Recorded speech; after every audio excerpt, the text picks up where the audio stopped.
Kalau yang pandai di bidang yang bersifat lebih kognitif, akademik, IPA, matematika itu anak pandai, anak pinter. Yang di luar itu kok tidak disebut berprestasi.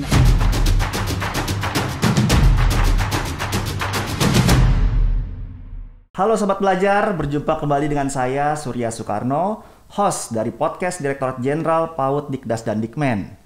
Namun sebelumnya, saya ingin menginformasikan terlebih dahulu bahwa terselenggaranya podcast ini telah mematuhi protokol kesehatan. Ruangan ini telah disterilisasi, kemudian kami juga telah melakukan swab test. Baik, untuk itu saya mohon izin untuk melepas masker terlebih dahulu.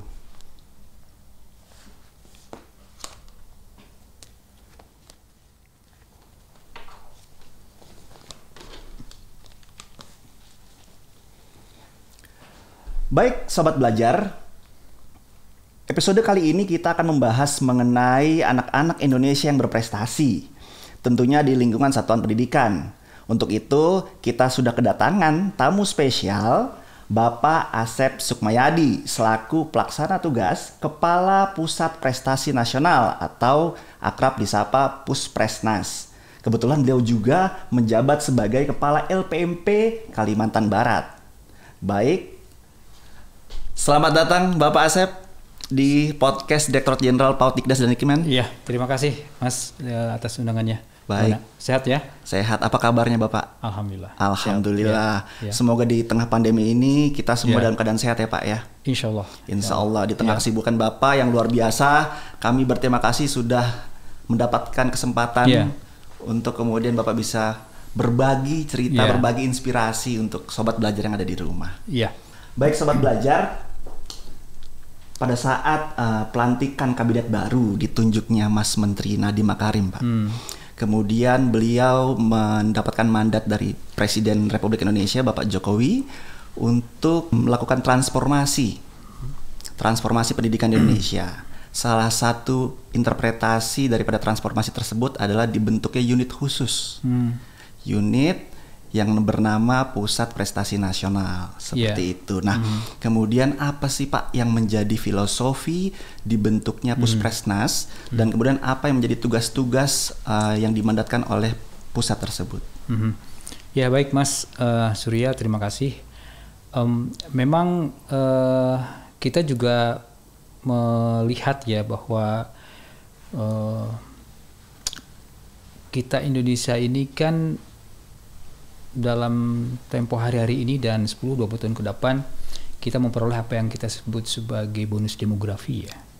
Kalau kita lihat Dapodik itu ya, hari ini kita punya lebih dari 50 juta, 52 juta peserta didik ya, dari mulai usia-usia SD sampai ke perguruan tinggi. Itu adalah bonus sesungguhnya karena nampaknya tidak ada satupun negara di dunia yang punya bonus sehebat itu kan. Betul. Nah, kalau kita juga merujuk kepada satu teori Prof. François Gagné dari Montreal, Kanada, itu ada satu teori yang menyatakan ya menurut beliau bahwa dari setiap populasi anak atau peserta didik itu mesti ada 1, 5 hingga 10% itu anak yang memiliki kecerdasan istimewa, bakat istimewa. Jadi sesungguhnya kalau kita punya 52 juta, mungkin kita bisa membayangkan ada sekitar 5 juta. Wow.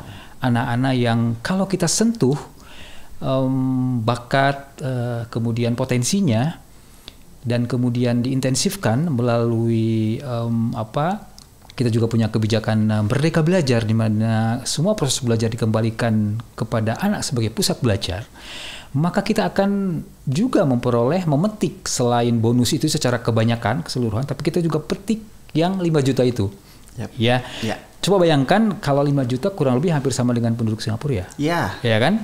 Itu anak-anak hebat, anak-anak yang memiliki potensi hebat dari mulai sekolah dasar sampai perguruan tinggi. Nah, selama ini Kementerian Pendidikan dan Kebudayaan Ristek itu kan memiliki agenda-agenda pengembangan prestasi. Dulu ada di unit-unit direktorat teknis. Nah, yang sekarang kita sebut sebagai pendekatan katalis pengembangan dari tadinya hanya bakat dan potensi alami yang dimiliki oleh setiap anak. Setiap anak tidak ada yang tidak pintar, tidak ada yang tidak cerdas, semua memiliki kecerdasannya sendiri-sendiri sesuai dengan potensinya.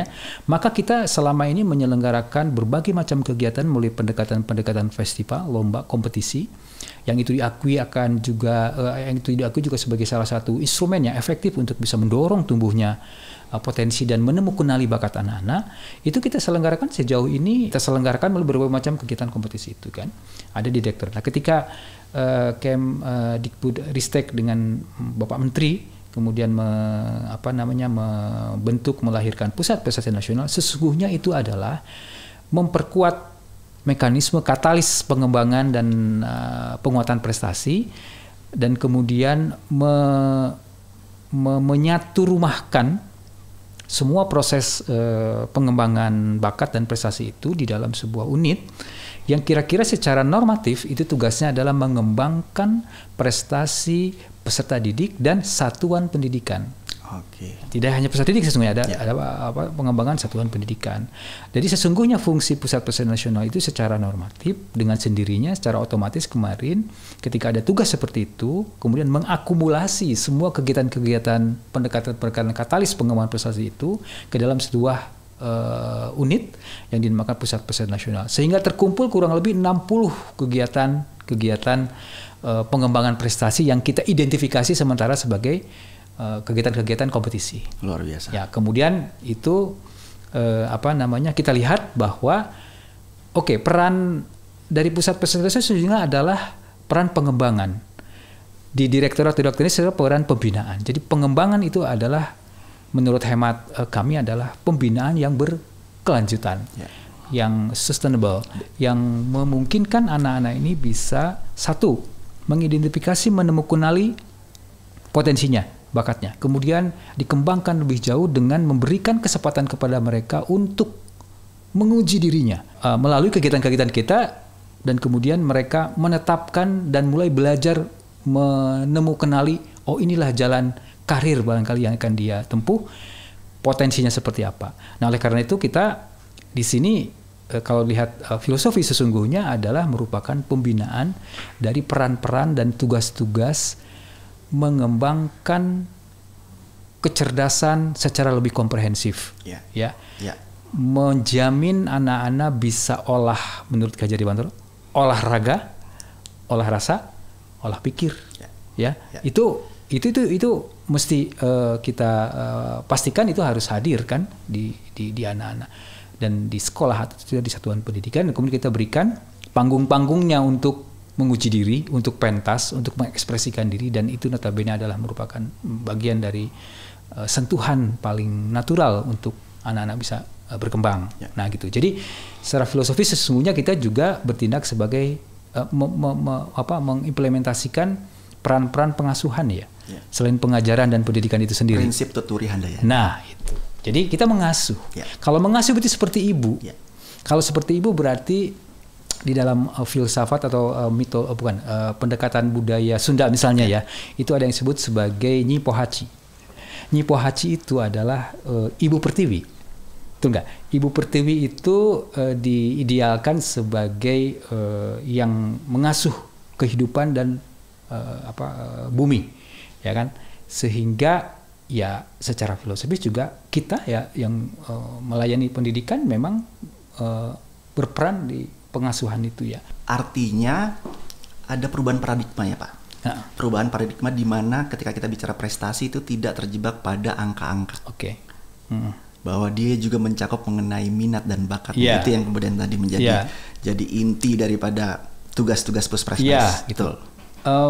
Kalau kita lihat sekarang kita juga sebagai orang tua kadang-kadang kan melihat prestasi anak itu secara sempit Kalau yang pandai di bidang yang bersifat lebih kognitif, akademik, IPA, matematika itu anak pandai, anak pinter. Yang di luar itu kok tidak disebut berprestasi. Nah ini juga kan konsep Merdeka Belajar kan juga ingin mengembalikan kan sebetulnya bagaimana anak-anak itu juga kita pandang prestasinya secara lebih bijak dan komprehensif. Karena kita tidak akan pernah tahu dia akan menjadi apapun yang dia kehendaki sesuai dengan passionnya.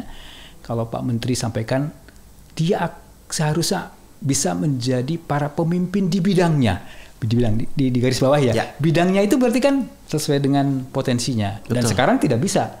Anak-anak sekarang dibekali hanya dengan satu kompetensi, harus multi kemampuan. Betul. Kalau tidak, kita masa depan yang volatile, yang cepat berubah, yang kemudian tidak sulit diprediksi, kompleks dan ambigu, tidak bisa dihadapi oleh anak-anak dengan kemampuan yang tunggal. Ya, itu penting. Oleh karena itu kemampuan yang kita sebut sebagai kemampuan plastis anak-anak itu penting. Nah, Pusat Prestasi Nasional diantaranya ingin mengembangkan program lebih lanjut dari yang selama ini ada di direktorat sebagai pembinaan, kemudian kita kembangkan lebih lanjut. Jadi kita juga bergerak nih paradigmanya, Mas, dari hanya sekedar kompetisi kepada pengembangan lebih lanjut. Kompetisi hanya sekedar alat, hanya sekedar instrumen, media untuk bisa memberikan panggung. Karena kalau tidak ada kompetisi juga anak-anak tidak ada dorongan kan untuk bisa menunjukkan diri gitu kan. Tapi ingat bahwa kompetisi itu selanjutnya itu ada tantangan belajar berkolaborasi. Betul. Artinya banyak hal yang juga sebenarnya masuk dalam pengembangan karakter. Yes, intinya itu. Ya Pak ya. Jadi tidak terjebak dengan kompetisi semata, menang atau kalah, tapi banyak nilai yang bisa digali dari kompetisi tersebut ya Pak. Betul. Kalau kita merujuk pada karakter pelajar Pancasila, itu kan ada yang kuat ya, critical thinking sama kemandirian, itu penting. Dan satu lagi yang menjadi kunci adalah berakhlak mulia. Nah, kan itu fundamental sehingga anak-anak ketika berkompetisi kan dia melatih kejujuran, melatih sportivitas dan menghargai capaian prestasi apapun bagi anak-anak. Ini juga mewarnai pendekatan-pendekatan kita dalam mengembangkan kompetisi, dan kita di Pusat Prestasi Nasional betul-betul juga sedang merancang sebuah tahapan di mana setelah kompetisi itu mesti ada sebuah ruang-ruang kolaborasi yang kita sebut sebagai medan pengembangan lebih lanjut dari anak-anak itu, gitu Mas. Betul. Luar biasa sekali ya Pak ya. Artinya hal-hal yang tadi Bapak katakan merupakan suatu hal yang sistematis dilakukan, bagaimana menerjemahkan kebijakan besar Merdeka Belajar menjadi tahapan-tahapan teknis ya Pak, sehingga menjadi satu instrumen, kalau kita bicara lagi itu menjadi alunan yang indah. Iya. Instrumen itu kan ada yang formal normatif di dalam kurikulum kan, sudah jelas di dalam kelas, tetapi juga kan kita ada kegiatan-kegiatan ekstrakurikuler kan. Dan bahkan kadang-kadang kan juga kita harus akui lah ya, dulu kita angkatan karoseri tahun 70-an gitu ya. Ketika sekolah itu kadang-kadang kita dengar Bapak Ibu guru itu, kamu itu kapan belajarnya? Padahal kita aktif di pramuka, aktif di OSIS, aktif di PMR. Seperti parsial ya Pak ya? Iya gitu kan. Nah, loh kok kapan belajarnya? Padahal kita memperoleh sesuatu yang mungkin tidak kita peroleh secara normatif di kelas karena mungkin terlalu textbook. Dan kan Merdeka Belajar mencoba merubah. Iya gitu. Jadi ya ini yang mungkin bagian dari upaya kita secara mikropolicy ya, tapi secara lebih besar lagi sesungguhnya itu adalah merupakan jawaban kita termasuk juga di kementerian ya juga untuk bisa bagaimana kita menerjemahkan dan mengimplementasikan impres terkait dengan manajemen talenta nasional dalam rangka penyiapan SDM unggul dan berdaya saing. Itu di LPJMN 2020-2024 itu sudah tercantum. Nah, kita bicara mengenai ajang-ajang kompetisi, Pak. Ada beberapa kategori yang kemudian diselenggarakan oleh Puspresnas, baik dari sains, kemudian kita bicara vokasi, kemudian bicara olahraga dan sastra, seni budaya. Betul, seperti itu. Nah, kemudian hari ini kita menghadapi situasi pandemi yang tidak pernah kita inginkan bersama. Nah, kemudian apa yang menjadi terobosan Puspresnas untuk tetap melaksanakan kompetisi ini? Setahun yang lalu ketika kita tiba-tiba dikunjungi, dihadapkan pada situasi pandemi, semua orang kan panik ya, terkejut, termasuk juga kita semua ya di dunia pendidikan, dan membuat kita juga berpikir bagaimana kita beradaptasi gitu ya. Jadi ketika itu di Pusat Prestasi Nasional kita mendengungkan semangat adaptasi kebiasaan berprestasi baru. Nah, bahwa pandemik mendorong anak-anak kita tidak bisa lagi ada di sekolah, ketemu dengan Bapak Ibu gurunya langsung, tapi ada di rumah. Dengan demikian kita kita sebut merelokasi, men-shifting semua kegiatan-kegiatan kita di kompetisi ini menjadi berbasis virtual, online. Jadi setelah diakumulasi itu kan ada sekitar 60 kegiatan kita ya, dari mulai SD sampai ke perguruan tinggi ya. Nah kemudian semasa pandemik itu memang ada pengaruhnya terutama untuk kegiatan-kegiatan yang tidak bisa kita begitu saja kita online kan. Seperti bisa keterampilan, olahraga, seperti lomba kompetensi siswa yang SMK itu kan sulit, adaptasinya agak berat. Tapi alhamdulillah itu pun kita bisa lakukan, termasuk yang olahraga. Sehingga ketika masa pandemi itu kita tetap masih bisa menyelenggarakan 45 kegiatan kompetisi tingkat nasional secara online dan 22 kegiatan kompetisi yang tetap bisa kita ikuti secara online tingkat dunia. Wow. Jadi itu kita tidak kehilangan sentuhan kepada anak-anak kita bahwa anak-anak kita tetap di rumah, tapi kita munculkan hashtag kita itu tahun lalu itu adalah tetap berprestasi dari rumah, menolak untuk menyerah, ya, dan jujur itu juara. Itu Mas. Jujur itu juara. Nah, jujur itu juara. Jadi ini sobat belajar dan sobat prestasi, buka IG atau YouTube-nya Puspesnas, ada apa namanya dan laman kita itu ada di paling depan itu lagu Jujur itu Juara. Jujur itu juara. Nah, itu harus dengarkan tuh karena kompetisi dalam bentuk apapun memang medali yang menjadi tujuan, menjadi juara. Tapi juara yang sesungguhnya adalah ketika kita mau belajar dan mengendalikan diri kita di rumah. Ketika apapun mesti kita bisa lakukan, kita kerjakan dalam masa-masa kompetisi, tetapi kita tetap menetapkan diri belajar untuk jujur. Jadi yang menjadi juara itu adalah anak-anak Indonesia, keluarga Indonesia. Artinya pandemi bukan halangan untuk tetap berprestasi. Pandemi tidak boleh mematahkan semangat untuk tetap berprestasi. Seperti halnya juga kita mendapat kabar Pak, di 2020 ada 68 siswa Indonesia yang mendapatkan prestasi internasional. Ya, betul. Itu 68 itu di bidang sains, kemudian lomba debat bahasa Inggris sama di bidang seni, Master. Itu kita tetap ikuti. Dan kita kalau lihat ya bagaimana anak-anak ketika ada di rumahnya masing-masing, kemudian berinteraksi dengan sistem dan platform online di Olimpiade tingkat internasional, wah itu anak-anak Indonesia itu betul-betul ya mereka tetap bersemangat dan pantang menyerah. Walaupun mereka mengatakan misalnya, aduh Pak, kok tidak kalah tegangnya ya Pak ya ketika mengikuti bertarung ya di kompetisi internasional dengan yang on-site ketika tingkat nasional dan internasional ketika secara online gitu. Dan kita mampu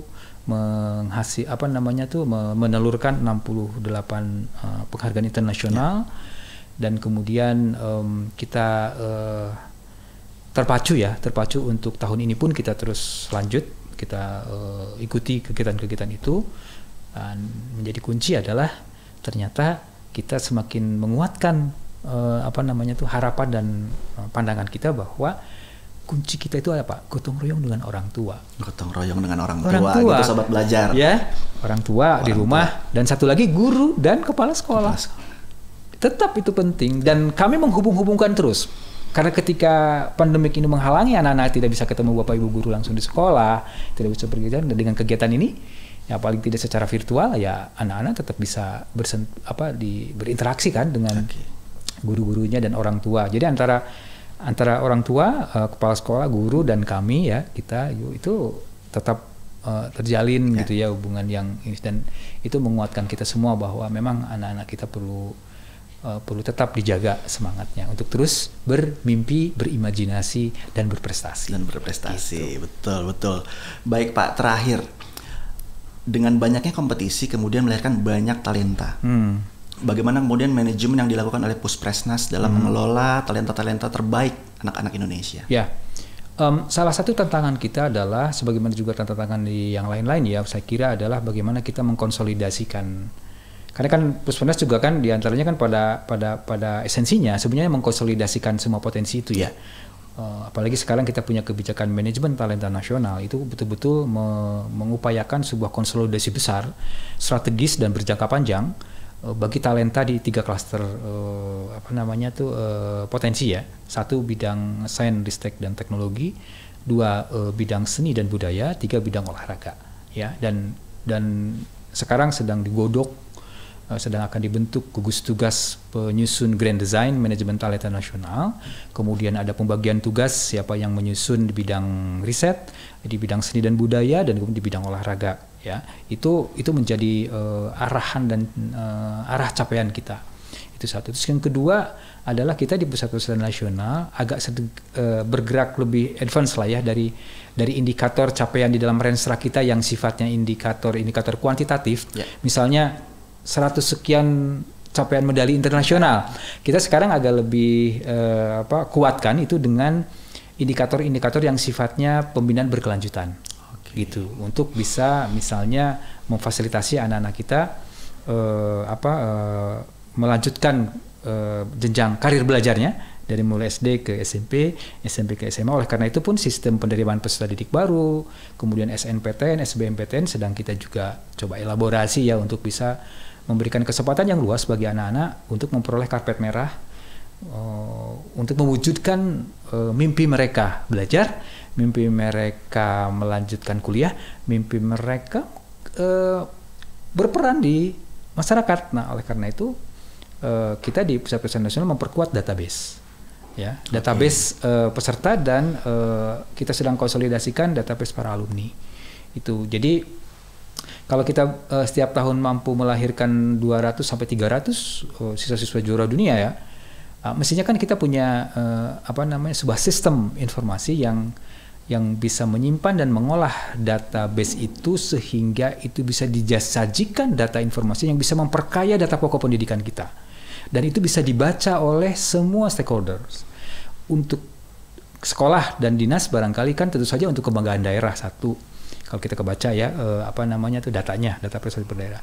Terus juga untuk bisa dimanfaatkan di dalam PPDB, ya penerimaan peserta didik baru, kemudian juga untuk melakukan ke perguruan tinggi.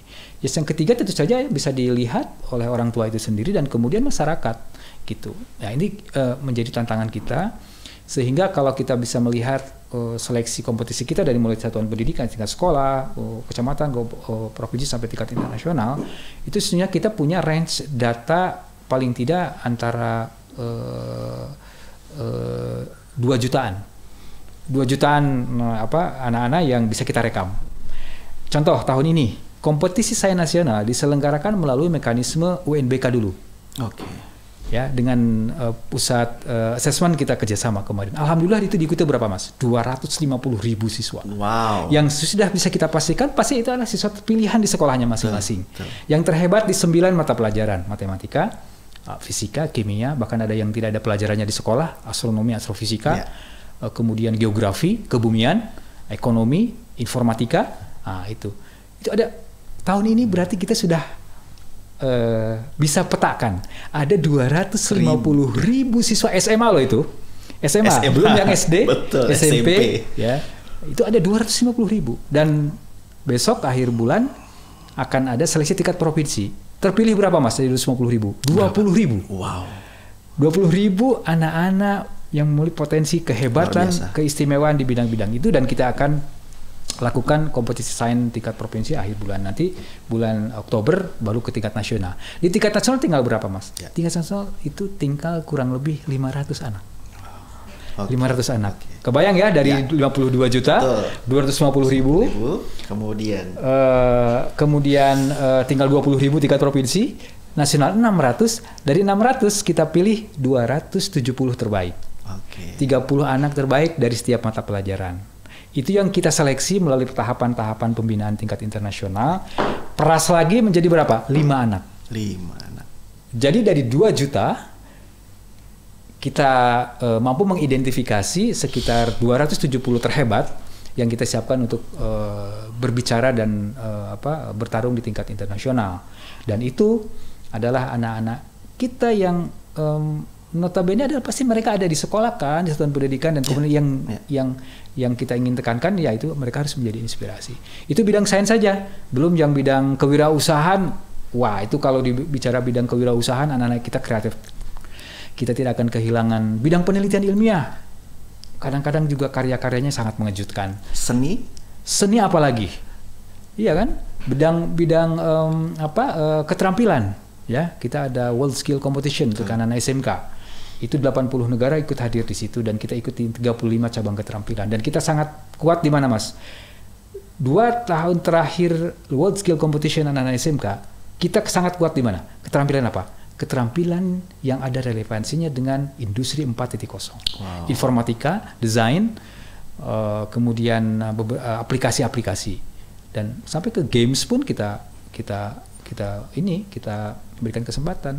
Dan yang menakjubkan, Mas, anak-anak Indonesia ternyata sangat berminat di kuliner.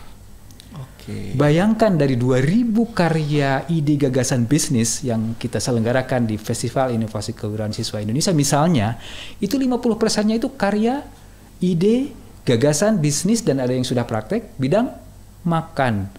Berhubungan dengan makanan, teh, kopi, dan makanan-makanan khas daerah yang dikemas sedemikian rupa secara milenial sesuai dengan sentuhan-sentuhan mereka. Dan menurut saya kita tidak akan kekurangan talenta-talenta hebat di bidang entrepreneur ya. Betul. Bahkan ada yang dengan mengembangkan potensi khusus masing-masing wilayah Republik ini. Karena di dalam tema-temanya kita tekankan bahwa itu harus mengandung kearifan lokal. Bagaimana misalnya anak-anak di Sumatera Barat itu mereka kalau kita berpikir rendang makanan terenak sedunia, siapa orang pasti suka. Betul. Itu kan dari daging kan, tapi anak-anak kita membuat rendang dari mana? Rebung bambu. Wow. Dan seenak rendang yang dari bahan daging, dan dia kemas secara menarik dan itu menjadi juara. Luar biasa Pak Asep. Ya. Baik Pak, sebagai penutup mohon untuk menyapa sobat belajar di rumah.